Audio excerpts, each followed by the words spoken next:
بسم الله الرحمن الرحيم السلام عليكم ورحمة الله وبركاته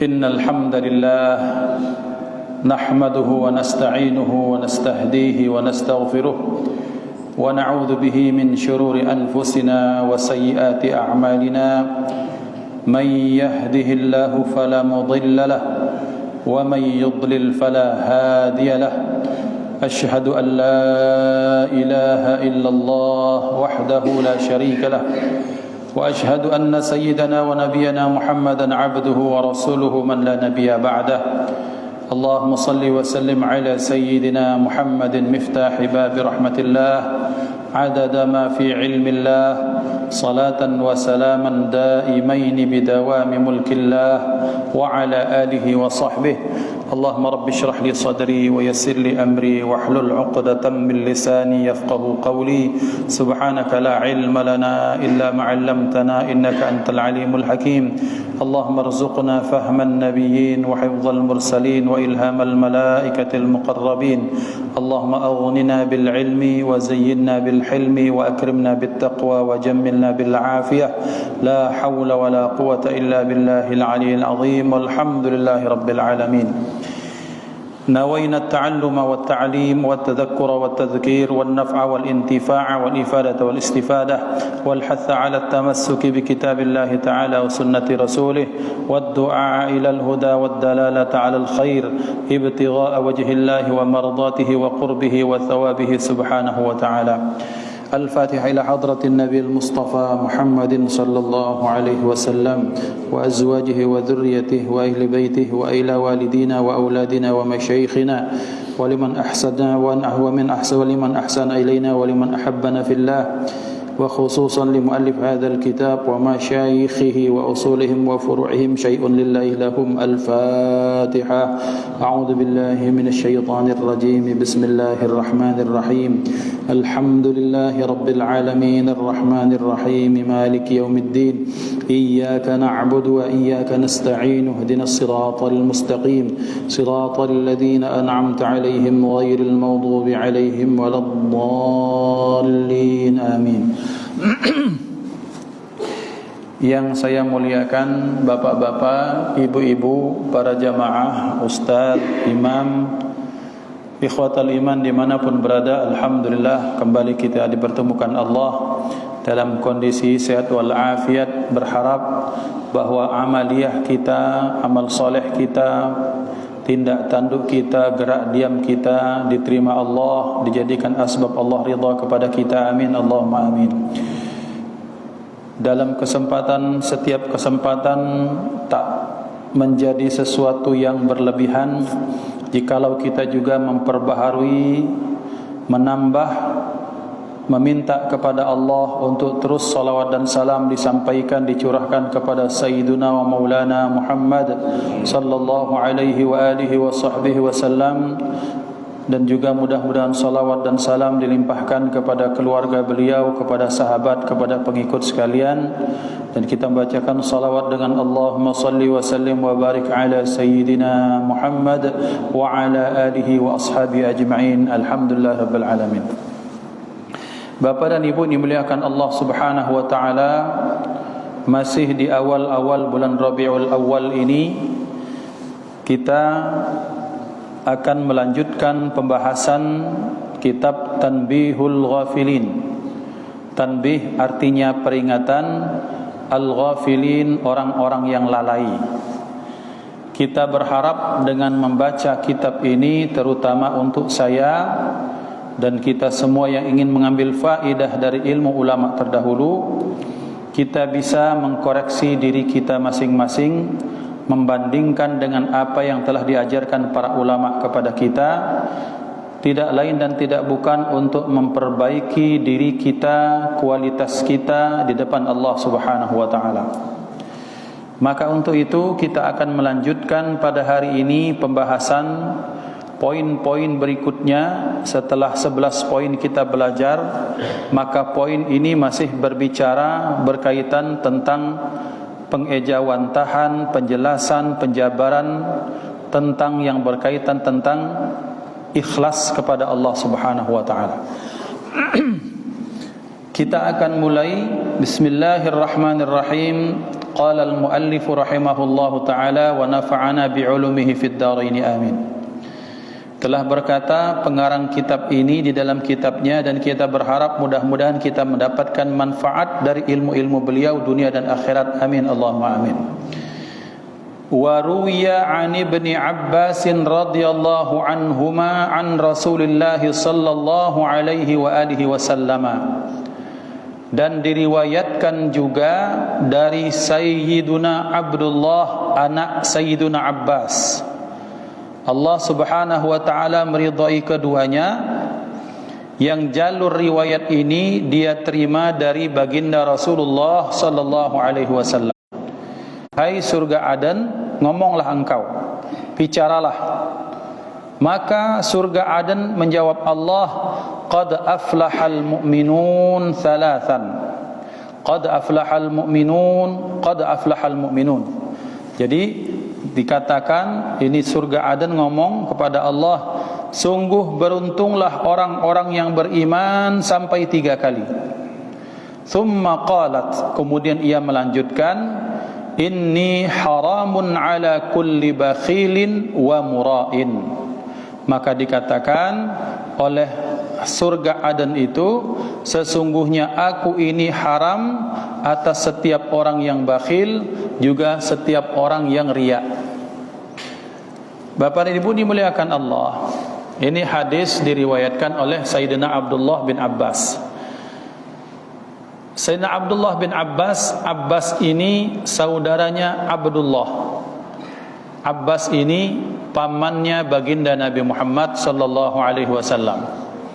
Abbas ini termasuk paman yang membasuh kita hampir sepantaran. Beda dikit bayi umurnya. Jadi Rasulullah salah satu temannya itu adalah Sayyidina Abbas. Manggilnya pun Abbas-Abbas bae. Karena kenapa? Satu, di Arab biasa orang itu tidak manggil mamang, mang itu tidak. Panggil nama itu satu. Yang kedua, namanya teman kawan main ya seperingguan, hampir sepantaran, itu biasa.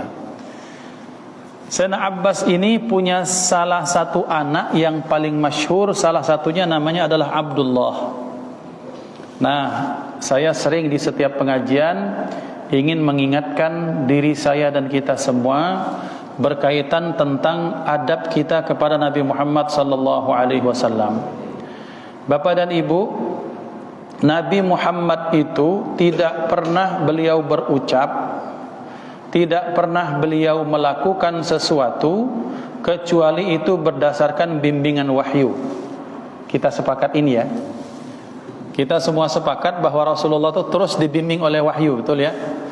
Nah, kemudian kaitannya adalah para sahabat zaman dahulu, adab mereka kepada Nabi yang kemudian ini diamalkan oleh orang-orang soleh sampai sekarang.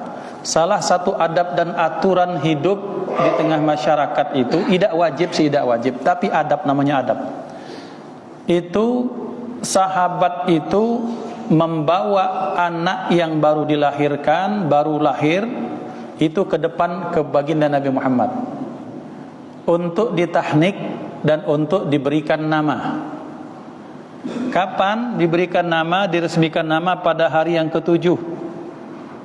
Nah, kaitan tentang sunnah ini Bapak dan Ibu, saya ingin mengingatkan, boleh kita punya planning nama, tapi ngenjuk nama, meresmikan nama itu hari yang ke-7, jangan sebelum itu. Apa faedahnya? Supaya di dalam database langit itu, maka rahasia-rahasia anak yang baru dilahirkan itu tidak bisa dicuri oleh setan atau iblis. Kelemahan-kelemahannya itu tidak akan diketahui. Sekarang banyak orang yang sudah cari nama bahkan sebelum anaknya lahir. Itu sesuatu yang boleh baik sih, tapi adabnya seperti itu. Karena pernah ketika saya minta nama anak yang kedua kepada salah satu guru, kepada kiai di Jawa, Ditanya, Ustaz Iqbal, anaknya sudah lahir belum? Belum, Kiai. Kata beliau, lahirkan dulu anakmu, nanti tak kasih nama. Itu adabnya. Yang kedua, sahabat itu ketika membawa nama langsung membawa bayi minta nama. Jadi sunnahnya kita ini membawa bayi, melaporkan kepada siapa? Kepada orang yang kita anggap soleh, orang yang alim, berharap bahwa keberkahan doa dari mereka untuk anak kita, termasuk minta nama kepada mereka. Tapi kalau kita punya nama dewek, tidak apa-apa. Namanya juga kita pengen ngejuk nama kepada anak. Tetapi zaman dahulu, bahkan sampai sekarang, orang-orang yang mereka belajar agama, mereka karena yakin dengan gurunya, dengan orang soleh, maka mereka yakin namanya diistikharai dulu. Dan kalau nama diistikharahkan, mereka yakin Allah ridha dengan nama anak tersebut. Setelah itu ditahnik. Baik. Nah, setelah itu Bapak dan Ibu, berarti contoh bagi kita kalau kita punya anak, punya cucu, gak apa-apa kita laporkan kepada kiai, habaib, ajengan, tuan guru, siapapun yang kita anggap soleh. Kiai, ini anak, minta tolong diinjukkan nama, minta tolong ditahnikkan. Ditahnik, maka itu akan dapat pahala, Masya Allah. Berkah itu kemudian Bapak dan Ibu. Nah, sekarang kita kaitkan dengan bahwa Nabi Muhammad sallallahu alaihi wasallam, beliau tak pernah berkata, berbuat, bertindak tanduk, melakukan sesuatu kecuali atas bimbingan wahyu daripada Allah. Menariknya adalah betapa banyak di zaman itu yang datang bawa anak minta nama, dinjuk nama Abdullah. Di sini poinnya. Sementara ada yang ngomong dengan berani-beraninya ngomong bapak Nabi di neraka. Kaitan ini saya ingin sampaikan. Bapak dan Ibu, tak mungkin Nabi memberikan nama anaknya Fir'aun. Tak mungkin Nabi ketika dia minta nama siapa ini Nabi? Nama Namrud. Tak mungkin Nabi diminta nama datang sahabat, misalnya siapa? Sayyidina Abbas. Oh, yang anak ini berikan nama Qarun. Tidak ada kan? Yang adanya Abdurrahman diberikan nama ini, termasuklah paling banyak Abdullah. Berarti Abdullah adalah nama yang Allah ridha. Tak mungkin Rasulullah memberikan nama kepada anak yang dia itu nama ahli neraka jahanam. Berarti kesimpulannya Sayyidina Abdullah bapaknya Nabi bukan ahli neraka, Pak. Yang kedua, betapa cintanya Nabi Muhammad sallallahu alaihi wasallam kepada ayahnya. Saking rindunya, saking pengennya, rato-rato dinjuk nama Abdullah. Dan dampaknya setiap nama anak Abdullah itu berkah galuh. Sayyidina Abdullah bin Umar, Sayyidina Abdullah bin Abbas, Abdullah bin Zubair, Abdullah bin Amr bin As. Banyak abadilah yang namanya Abdullah itu rato-rato jadi orang hebat galuh. Termasuklah Sayyidina Abdullah bin Abbas yang meriwayatkan hadis ini. Beliau bahkan mendapatkan doa khusus dari Rasulullah sallallahu alaihi wasallam, Allahumma faqihhu fid din wa 'allimhu ta'wil. Ya Allah, pintarkan budak ini dalam agama dan ajarkan ia tafsir-tafsir Al-Qur'an. Maka sahabat Nabi yang menjadi referensi pertama untuk mentafsirkan Al-Quran bukan Abu Hurairah, bukan Abu Bakar, bukan Aisyah, tapi Sayyidina Abdullah bin Abbas. Masya Allah. Jadi kalau nunjuk nama Abdullah, Masya Allah. Tetapi maksudnya kalau memang nama, tolong namanya itu karena doa, sebutkan sempurna Abdullah sini. Atau kalau ada Abdullah, orang Arab tuh biasa memanggilnya dengan apa? Abduh, di sini boleh. Abdullah atau Abduh. Jangan dipanggil Dul. Yo, kita kan pengen nama tuh sempurna.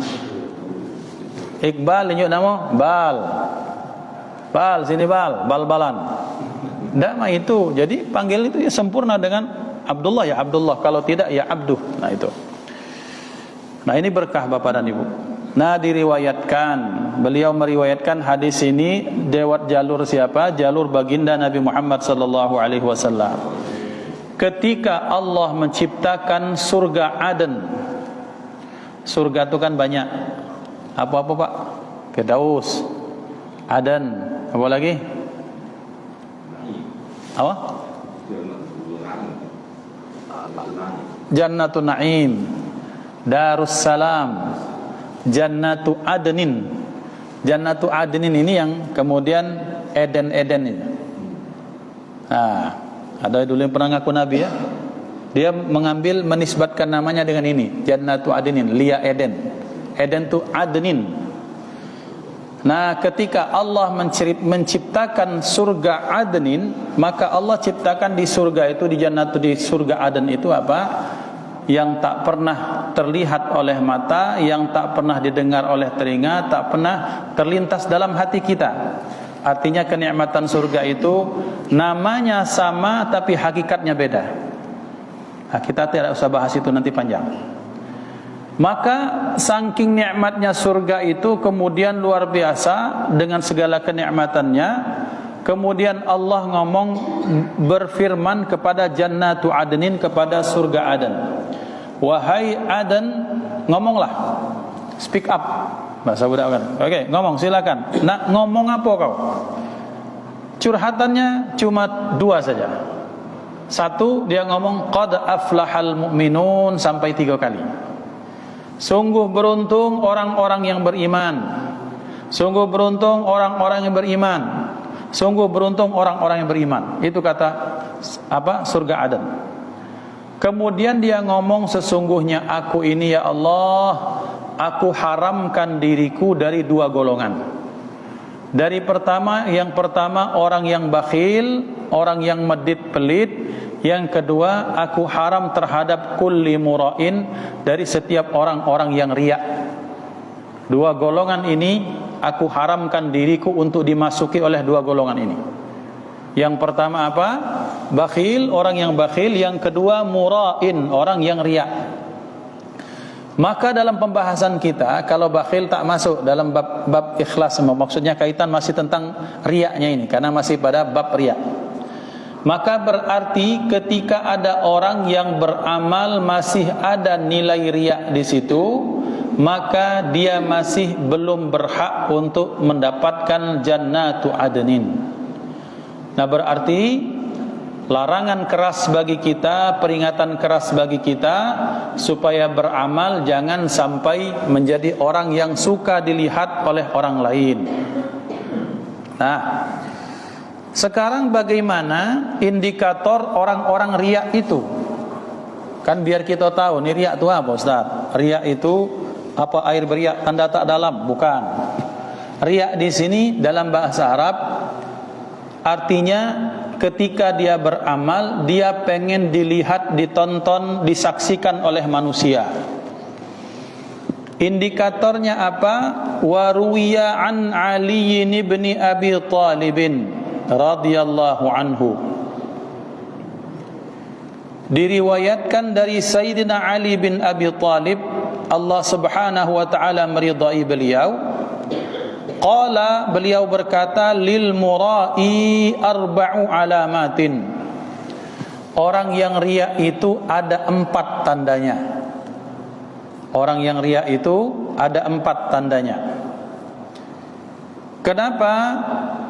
Yang pertama, yaksulu idza kana wahdahu. Yang pertama, kalau sendiri dia malas untuk beramal. Kalau dewean dia malas. Wa yanshutu idza kana ma'an nas. Sebaliknya, ketika bersama manusia giat sekali dia.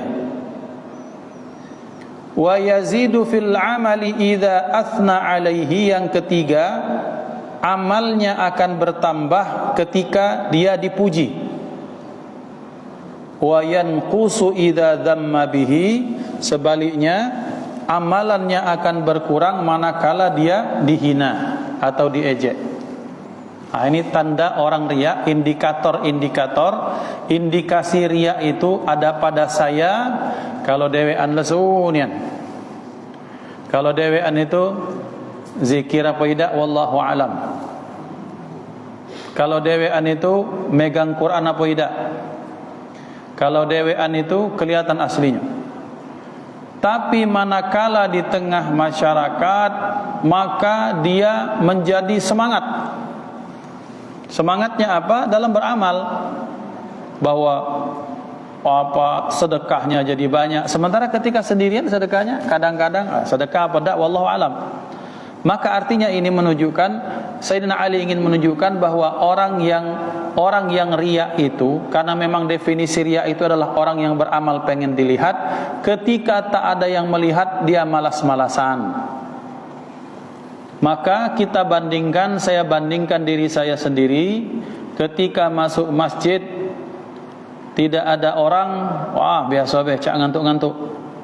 Pas datang calon mertua, wah tegak. Kemudian semangat tilawahnya, dikeluarkan lagu-lagu bagus. Ini berarti saya riya. Kalau dewean apa? Dewean inna a'tainakal kautsar. Qul huwallahu ahad. Assalamualaikum. Ketika ada di tengah calon mertua, Yasin wal Qur'anil Hakim, satu surat. Berikutnya apa? Surah Tabarok. Maka yansyud, dia menjadi giat ketika dia di tengah masyarakat, di tengah orang banyak. Ketika sendiri dia malas-malasan, itu tanda-tanda indikasi bahwa saya terkena riya. Wa yazidu fil amali idza athna alaihi. Terus ketika ada yang memujinya, memberikan apresiasi, semangat giatnya minta ampun. Tapi manakala dia dihina, melempem, malah sebaliknya dia ngambek, terus tidak mau beramal lagi. Maka berarti ini orang ketahuan bahwa motivasi amalnya bukan karena Allah. Karena kalau sudah karena Allah, dia tak peduli lagi dengan pujian ataupun penghargaan daripada manusia. Maka berarti saya termasuk orang yang riya berdasarkan definisi Sayyidina Ali karramallahu wajhah. Tapi, ada tapinya, tetap masih bagus tulah. Kalau orang beramal, berharap bahwa dengan amalnya itu, kemudian dia terbiasa beramal, maka semangat beramal itu ketika di tengah orang banyak bisa dibawa ketika sendirian. Maka tugas kita sebagai orang di luar adalah berhusnudzon dan mendoakan yang baik-baik untuk saudara kita. Haram bagi kita untuk bersuudzon kepada dia, juga untuk melemahkan semangatnya. Kita berharapkan kalau kita puji semangat, kemudian semangat itu dibawa bahkan ketika dia sendirian. Kemudian selanjutnya, bagaimana supaya kita menjadi orang yang bisa ikhlas dan termasuklah lepas daripada riya dan teman-temannya itu. Wa ruwiya an Syaqiq bin Ibrahim Az-Zahidi, diriwayatkan dari Imam Syaqiq bin Ibrahim, ahli orang zuhud, annahu qala, bahwasanya ia berkata, yakhlusul amalu thalathatu asya'a, atau yukhlisul amala thalathatu asya'a. Yang membuat amal itu bisa ikhlas itu ada 3 perkara. Yang pertama apa? Yang pertama, an yaral idna fil amali minallahi ta'ala. Yang pertama, yang membuat amal itu bisa ikhlas, ketika dia beramal, maka dia meyakini dengan hatinya bahwa amal itu semata-mata atas izin Allah Subhanahu wa ta'ala. Apa fungsinya? Liyukassara bihil ujubu, supaya dengan poin pertama ini, melihat setiap amal itu atas izin Allah, supaya hancur potensi sifat ujub dalam diri kita. Itu yang pertama, apa? Melihat amal itu atas izin Allah. Yang bisa membuat orang ikhlas, yang kedua apa? Watsani an yabtadi'a biridallahi. Yang kedua, dia memulai amalan itu dengan mencari ridha Allah. Liyukassara bihil hawa, yang fungsinya apa? Supaya hawa nafsunya itu dihancurkan. Yang ketiga, an yabtaghiya thawabal amali minallahi ta'ala, bahwa semata-mata dia mencari balasan amal itu daripada Allah. Liyukassara at-tam'u war-riya'u, supaya hancur dengan 3 poin ketiga ini, sifat tamak dan sifat riya. Nah, sekarang bagaimana penjelasan oleh beliau? Dijelaskan, adapun perkataan bahwa yang pertama, orang yang beramal itu harus meyakini dalam hatinya bahwa setiap amal yang kita lakukan itu semata-mata karena izin Allah. Karena kenapa? Ya'lamu anna Allah Ta'ala huwallazi waffaqahu lidzalikal amal, bahwa dia harus tahu bahwa dia mampu beramal gara-gara Allah yang memberikan taufik kepadanya. Dan ketika dia tahu bahwasanya Allah yang memberikan taufik, maka dia sibuk untuk bersyukur, bukan sibuk untuk memuji-muji amalnya. Bapak dan Ibu, ini untuk bandingan kita. Ya, kita ini kita belajar memang semangat kita adalah untuk diri kita sendiri, bukan untuk menilai orang, ya. Kita sepakat di situ. Pertama, supaya kita bisa ikhlas amalan kita itu, bahwa setiap amal yang kita lakukan maka kita yakinkan dalam diri kita karena Allah yang kasih izin, Allah yang menginginkan. Supaya apa? Supaya yang ada pada kita itu syukur bisa melakukan amal soleh, bukan sibuk dengan kita mengagumi diri kita sendiri yang mampu melakukan amalan tersebut. Subuh ini kan berat, dan tidak dihadirkan ke masjid untuk melakukan subuh kecuali orang-orang yang tulus karena Allah. Itu sudah janji. Tetapi kalau kita menganggap bahwa solat subuh itu dari kita, bukan dari Allah, disitulah ujubnya muncul. Maka dikatakan ulama, Imam Syakik itu seperti ini, bahwa supaya amalmu ikhlas lillahi ta'ala, setiap amal yang kau lakukan hadirkan keyakinan dalam hatimu bahwa itu merupakan izin daripada Allah. Artinya Allah yang kasih izin, Allah yang kasih mau. Supaya muncul kita ini syukur, baca solat subuh, alhamdulillah ya Allah, karena Engkau memberikan taufik. Kalau tak Engkau berikan taufik, tak baca aku salat subuh. Nah, itu yang pertama. Karena Bapak dan Ibu, jikalau ada orang meyakini amal yang dia lakukan dari dirinya, akan muncul ujub. Misalnya Mano, aku maca Quran, jadi imam, terus banyak yang agam dengan bacaanku. Dalam hatiku, iyalah suaraku bagus, aku belajar tajwid, aku ngapal Quran, aku lupa bahwa aku bisa ngaji, dikasih suara yang bagus, bisa belajar tajwid, bertemu dengan guru yang bagus dan mantap. Kenapa? Karena Allah yang berikan izin. Kalau Allah tak berikan izin, kita tak bisa beramal saleh. Maka ini maknanya la haula wala quwwata illa billah. Tiada daya bagi kita untuk menolak melakukan kemaksiatan. Tiada kemampuan bagi kita untuk melakukan kebaikan karena Allah yang izinkan kita, Pak. Kalau orang sudah berfikirnya seperti ini, maka setiap amal kebaikan yang dia lakukan, maka dia akan ucapkan alhamdulillah. Lepas dia dari ujub. Kenapa lepas daripada ujub? Karena dia memandang setiap amal semata-mata atas izin Allah Subhanahu wa ta'ala. Adapun yang kedua tadi apa? Setelah yang pertama kita melihat amal itu karena izin Allah. Yang kedua apa? Yang kedua, memulai perkara itu dengan ridha Allah. Maka dijelaskan oleh beliau, orang yang memulai pekerjaannya dengan ridha Allah Subhanahu wa ta'ala, maka dia memandang amalnya, maka kalau amal tersebut ada ridha atau tidak, maka dia akan amalkan. Kalau tak ada ridha, dia akan tinggalkan. karena dia sadar bahwa innan nafsa la ammaratum bisu, karena hawa nafsu kita ini rata-rata pada tatanan amarah itu biasanya ngajak yang buruk-buruk. Maka setelah yang pertama kita meyakini amal kita atas izin Allah, yang kedua kalau beramal kita tanya ke diri kita dewek, kira-kira Allah ridha tak dengan amalan ini? Kita ini kadang lupa menomorsatukan Allah dalam amalan kita. Sementara para ulama bertanya, Allah ridha tak? Kalau Allah ridha baru dilakukan, kalau Allah tak ridha ditinggalkan.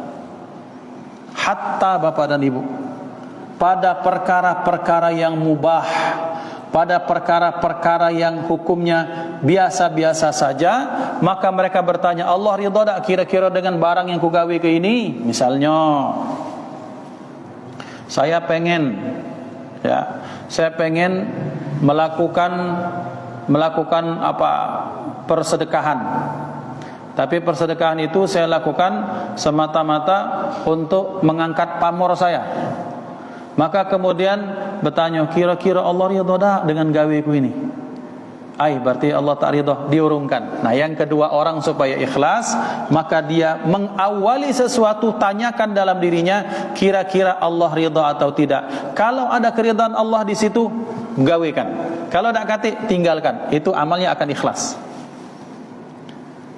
Kemudian selanjutnya yang ketiga, adapun perkataan hendaklah beramal itu mencari balasan pahala daripada Allah Subhanahu wa taala, maka ujungnya dia tak akan peduli dengan omongan orang banyak. Bapak dan Ibu, kita ini masih banyak sekali terpengaruh dengan reaksi di masyarakat. Kalau kita mencari ridha Allah, maka fokusnya kita kepada Allah. Kalau kita mencari ridha manusia, maka kita sibuk mencari nama baik.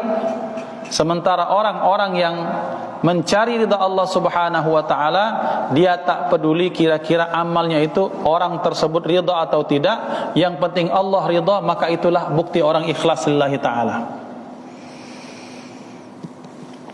Banyak yang seperti ini. Ada orang-orang yang ditentang itu karena yang dia lakukan itu betul-betul sesuatu yang bagi masyarakat tidak umum. Tetapi karena dia lakukan lillahi ta'ala, semata-mata mengharap ridha Allah Subhanahu wa ta'ala, tak peduli dia dengan sambutan masyarakat. Akhirnya apa? Akhirnya kemudian ketika tahu dampak manfaat kebaikannya, baru masyarakat mengakui. Ketika ditentang masyarakat, dia tak mundur. Ketika kemudian diterima masyarakat, diberikan apresiasi, dia tak terlalu senang, biasa baik. Itulah orang ikhlas lillahi ta'ala. Ikhwah dimuliakan Allah Subhanahu wa ta'ala. Dengan perkataan ini, maka kemudian para ulama menyatakan apa? Hendaklah ketika kita beramal mengambil pelajaran dari gembala kambing, orang yang ngengon kambing. Maksudnya bagaimana, Ustaz? Nah, kita ini kan gembala kambing tak kate lagi kita di Palembang ini. Yang ada kambing guling we, mengesati kambing. Siapa penggembalanya wallahu alam. Nah, di Arab itu penggembala kambing sampai sekarang pekerjaan ini masih ada. Karena mereka kambing, onta, kan domba itu mereka bawa ke mana, ke savana, di mana, di padang pasir cari sumber air, berpindah-pindah mereka. Dan mereka hidup itu, tinggal itu bukan di tengah masyarakat. Kadang penggembala kambing itu satu orang mengembalakan 500 kambing misalnya, digerah, di apa-apa. Nah, ketika masuk waktu sholat, kenapa ketika kita beramal seperti jadilah kita seperti penggembala kambing? Dikatakan ulama, penggembala kambing itu ketika dia sholat, dia tidak mencari pujian dari kambing-kambingnya. Allahu Akbar, Allah kepanjang bacaanmu ini, kata kambing. Senang dia, tak kata kan? Artinya apa? Ada di sekitar situ kambing yang 500 itu, dia tak peduli apakah kambing ini mau memuji atau tidak. Karena memang ya kambing dah pacak muji. Maka kalau kita manusia bisa beramal di tengah masyarakat, kita posisikan seperti kita penggembala kambing, itulah orang ikhlas. Bukan menganggap orang lain kambing, bukan. Tapi maksudnya adalah kita tak peduli orang ini mau itu selama lillahi ta'ala, maka ini orang yang betul-betul beramalnya seperti penggembala kambing. Yang ada kambing tu ngembek itu sudah. Maka berarti ketika kita beramal, kalau ada orang yang memuji, maka kita ucapkan alhamdulillah karena Allah aku baca ma itu. Dek, ala kebagus bacaanmu dek, alhamdulillah Ustaz, dari Allah galo. Nah, termasuk yang mungkin pernah saya sampaikan kemarin ketika kita dipuji, apa? Alhamdulillah alladzi azharal malih wa sataral qabih. Untuk menyadarkan kita, segala puji bagi Allah yang menampakkan yang baik-baik, juga menutup yang buruk-buruk daripada kita. Karena kita ini Bapak dan Ibu, kadang kita ni pede ngapo karena Allah tutupkan aib kita. Kalau Allah sudah buka aib kita, selesai sudah kita. Berarti siapa yang menjadikan kita baik? Allah. Siapa yang menutup keburukan kita? Allah. Maka pujilah Allah yang menjadikan kita bisa seperti ini. Itu penjelasan berikutnya.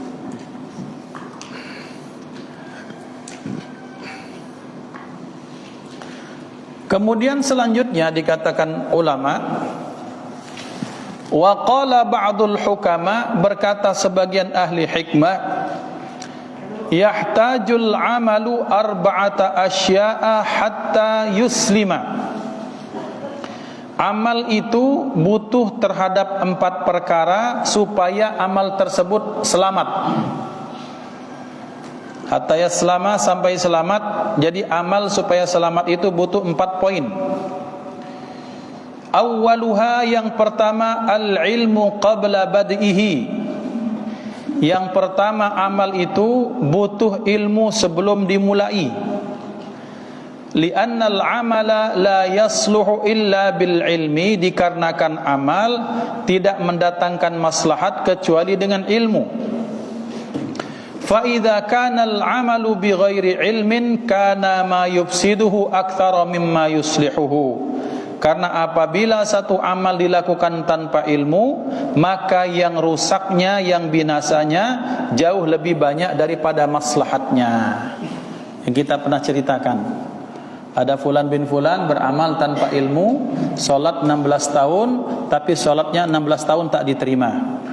Kenapa? Karena ketika dia solat, dia membawa bangkai tikus yang dibuatnya sebagai kalung. Kan saya pernah ceritakan bahwa ada orang yang taubat kepada Allah dari penjahat, dia menjadi hijrah. Kemudian ketika mau bikin tempat baru, ada tikus lewat, dipukullah tikus itu sampai mati. Kemudian dia merasa menyesal. Kemudian karena merasa menyesal, dia minta maaf kepada tikus. Kus, aku minta maaf karena menghilangkan nyawamu. Sebagai permohonan maafku, maka kamu ku ajak solat sampai bila-bila masa. 16 tahun dia solat membawa bangkai tikus. Dia menganggap itu baik, ternyata itu salah. Beramal tanpa ilmu, maka yang rusak jauh lebih banyak daripada maslahatnya. Disinilah kita butuh ilmu fikih. Dan kisah ini betul-betul terjadi, Pak. Ketika ada orang soleh datang berkunjung kepadanya, itu apa? Dijawab ketika lihat dia pakai itu, oh ini bangkai tikus yang pernah kubunuh dan aku menyesal, dan aku solat dengan bangkai tikus ini 16 tahun. Kata yang ulama yang berkunjung kepadanya, 16 tahun solatmu tak diterima dan wajib diqadha. Berarti bapak-bapak, solat, puasa, zakat, amal apapun butuh ilmu. Seperti yang saya sering sampaikan, jangankan untuk perkara akhirat, perkara dunia kita jantani butuh ilmu. Pak, jaga rumah, jaga budak, siap. Betanak itu ada di dispenser apa ada beras, okey. Betanak karena tak kata ilmu, di luarnya motong, malamnya di dalamnya mentah, gerjilan.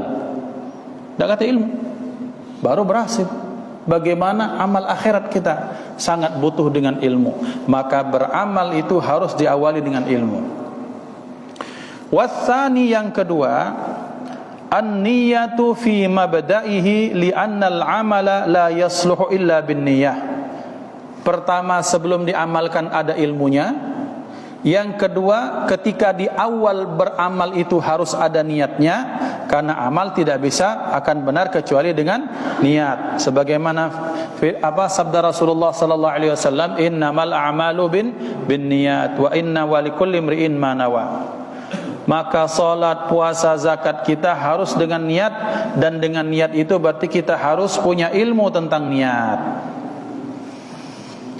Kemudian tadi apa? Yang pertama, sebelum beramal ada ilmunya. Yang kedua, di awal amal itu ada niatnya. Yang ketiga dikatakan ulama, watsalitsu as-sabru fi wasatihi. Yang ketiga, selama pengerjaannya kita harus sabar. Ya'ni yasbiru fihi hatta yu'addiyahu 'ala as-sukuni wat tuma'ninati, yaitu ketika mengamalkannya harus tenang dan tumakninah. Salat ada ilmunya tentang salat. Apa itu salat? Ketika awal salat takbiratul ihram, Allahu akbar, usolli fardhu subhi rak'ataini ma'mun lillahi ta'ala. Itu misalnya niat. Itu sudah niat, betul. Ketika salat harus ada kesabaran ketika mengamalkannya. Karena orang kalau tak sabar dalam salat, maka salatnya akan tergesa-gesa. Berarti Bapak dan Ibu, beramal itu harus sabar di tengah amalnya. Orang haji tak sabar, habis ngelebang 36, sekarang 70 juta. Ngumpul kenya 20 tahun, kemudian gara-gara bebala dengan orang rumah tak diterima Allah, gara-gara suka emosi ke bini. Kemudian gara-gara nasi yang terlambat, bebala dengan orang muassasah yayasan. Nunggu kenya 20 tahun, ngabiskan duit 140 juta, 140 juta misalnya karena dua laki bini. Kemudian karena tak sabar dalam amalan tersebut, maka itu menjadi sia-sia. Maka sabar dalam durasi mengamalkan itu sangat penting. Salat tak sabar, maka yang ada seperti salat gerasak gerusuk, seperti ayam mematuk beras.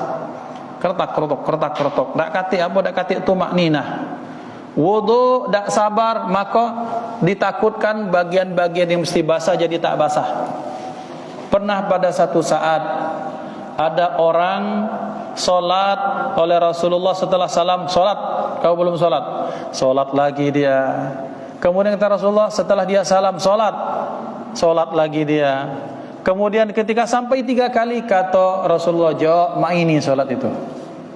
Karena orang tu bagaimana? Orang tu pak tak sabar, pecah ayam matuk, tuk, tak kodak lagi. Kata Rasulullah, ketika engkau takbir Allahu Akbar, diam, tenang, bacaanmu dibaca selesai jelas. Kemudian setelah itu kamu rukuk tu sempurnakan dulu rata, baru selesai diam sebentar, berangkat tumakninah. Jangan langsung sujud, berhenti sebentar, turun. Nah, itu Rasulullah mengajarkan tumakninah, kesabaran dalam beribadah. Karena orang kalau tak sabar dalam amal ibadah, maka amalnya tidak diterima Allah Subhanahu wa taala. Kemudian yang keempat, supaya amalan itu menjadi amalan yang ikhlas, al-ikhlasu inda faraghihi. Setelah selesai dari amalan tersebut, maka dia harus ikhlaskan amalan tersebut. Karena amal tidak diterima tanpa keikhlasan, maka ketika dia mengamalkan karena Allah, maka Allah akan menerima amalanmu dan manusia akan menerimamu.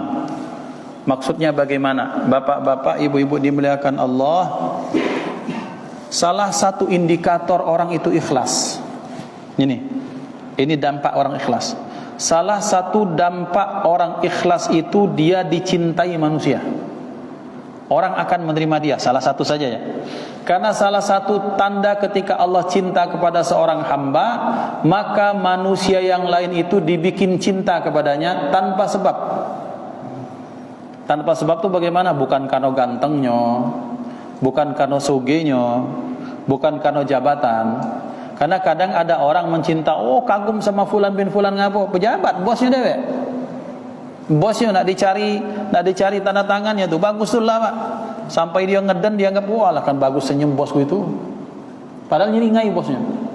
Karena dia cari perhatian bosnya. Tapi orang yang betul-betul dicintai Allah dan orang dicintai Allah karena ikhlas, maka dampak orang dicintai Allah dia di tengah masyarakat diterima. Ini yang terjadi, yang kami bisa buktikan ketika kami bertemu. Ya kita lihatlah di beberapa waktu lalu, Habib Umar bin Salim bin Hafidh di Panglangkaraya itu Pak, tablik akbarnya Isya waktu Kalimantan Tengah, yang datangnya orang dari jam 9 pagi, malamnya berkumpul sekitar puluhan ribu manusia nak nyengok sikok manusia. Apakah gara-gara iklan? Bukan. Gara-gara beliau misalnya sakti? Tidak. Tapi apa jawabannya? Karena Allah cinta kepada beliau, maka manusia cinta kepadanya. Tak dibuat-buat. Datang dengan beliau itu, Masya Allah, rasa langsung. Ini karena pengalaman kami alhamdulillah 3-4 kali bertemu dengan beliau secara pribadi. Itu bahkan langsung hadir perasaan, ya Allah, Allah kebagus manusia, mak mano kakeknya Nabi Muhammad sallallahu alaihi wasallam. Nah, ini perasaan-perasaan yang itu tulus murni. Ketika orang itu dicintai masyarakat, berarti salah satu tanda Allah cinta pada orang tersebut. Dan Allah tak akan cinta kecuali kepada orang-orang yang ikhlas dalam amalnya kepada Allah Subhanahu wa taala. Menbaso kita tu tenang bae Pak. Nak diterima tak diterima masyarakat, ketika Allah terima, diterima tulah oleh masyarakat. Tenang bae. Maka berarti jadikan amalan kita di awalnya bukan mencari ridha manusia, tetapi mencari ridha Allah. Nanti manusia akan ridha dengan amalan kita, sekalipun ridhonya terlambat. Mana ridhonya terlambat? Ada orang yang beramal, dia bikin ini, bikin itu, ditentang di masyarakat. Bikin apa? Bikin misalnya kita nih Pak, kalau ada acara minta izin, aku pengen kita ngadakan apa simaan 30 juz, ditentang masyarakat. Apa dia cak kalimanian segala macam. Lemak kita nanggapi dangdut. Piduan belaga, pacak nyawer, rame tempat kita. Datang ke budak santri kuat-kuat makan ini katanya. Nganjuk makan kepada, oh ditentang. Setelah ditentang puluhan tahun, lahir dari pendidikan ini ya orang yang ikhlas lillahi ta'ala, murid-muridnya hafal Quran, anak-anak yang nentang itu pacak ngaji, baru sadar, ya Allah, ternyata aku ini selama ini salah menentang ini beliau. Sementara orangnya sudah mati. Maka penerimaan manusia itu boleh jadi ketika dia masih hidup, ketika dia sudah mati, tidak jadi masalah. Yang penting ketika kita beramal lillahi ta'ala, selesai sudah. Tak peduli lagi kita dengan anggapan-anggapan manusia. Maka itulah yang kemudian dinyatakan bahwa orang yang beramal itu ada 4 poin tadi. 1, ilmu sebelum beramal. Tahu dengan amalannya, tahu dengan ilmunya. Syaratnya apa, rukunnya apa, dan disitulah kita penting belajar ilmu fikih. Salat itu apa, sunnah itu apa, wudu itu apa, kita belajar. Ketika di awal amalnya kita mencari ridha Allah, ikhlas di situ. Yang ketiga kemudian kita apa? Dengan niat. Yang kemudian yang ketiga kita sabar ketika mengamalkannya. Kemudian yang keempat kita ikhlas ketika selesai. Apa tanda-tanda orang amalannya ikhlas dan diterima Allah? Dikatakan ulama, orang yang ikhlas amalannya diterima Allah, setelah beramal dia pengen ngamal lagi. Saya ulangi ibu-ibu, orang yang ikhlas itu adalah ketika dia beramal, selesai beramal ada semangat untuk mengamalkan hal yang sama. Sudah sholat 2 rakaat, rasa pengen sholat lagi, itu tanda-tanda amal diterima Allah Subhanahu Wa Taala. Maka ini yang terjadi kepada ulama, sampai ada yang sehari semalam pacak 50 rakaat itu gara-gara itu. Pengen sholat lagi, sedekah, pengen sedekah lagi. Itu tanda-tanda amal yang diridhai Allah Subhanahu wa taala. Nah, Bapak Ibu dimuliakan Allah Subhanahu wa taala, beberapa poin yang kita bahas pada hari ini tentang tanda-tanda orang riya, kemudian tanda-tanda orang ikhlas, bagaimana cara berikhlas dalam beramal. Mudah-mudahan ini menjadi manfaat kebaikan untuk kita semua. Hadanallahu wa iyyakum ajma'in. Usikum wa nafsi bittaqwallah.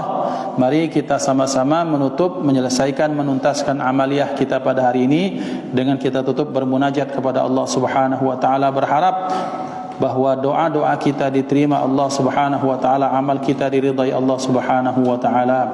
A'udzu billahi minasyaitonir rajim. Bismillahirrahmanirrahim. Alhamdulillahirabbil alamin. Allahumma shalli wa sallim ala sayyidina Muhammad wa ala alihi wa ashabihi ajma'in. Allahumma ij'al jam'ana hadha jam'an marhuma wa tafarruqana min ba'dihi tafarruqan ma'suma wa la taj'al fina wa la minna wa la ma'ana syaqiyyan wa la mahruma. Ya Allah, ya Tuhan kami yang Maha menerima amal, terimalah amal segala amal kami. Wahai Allah yang Maha Pengampun, ampuni dosa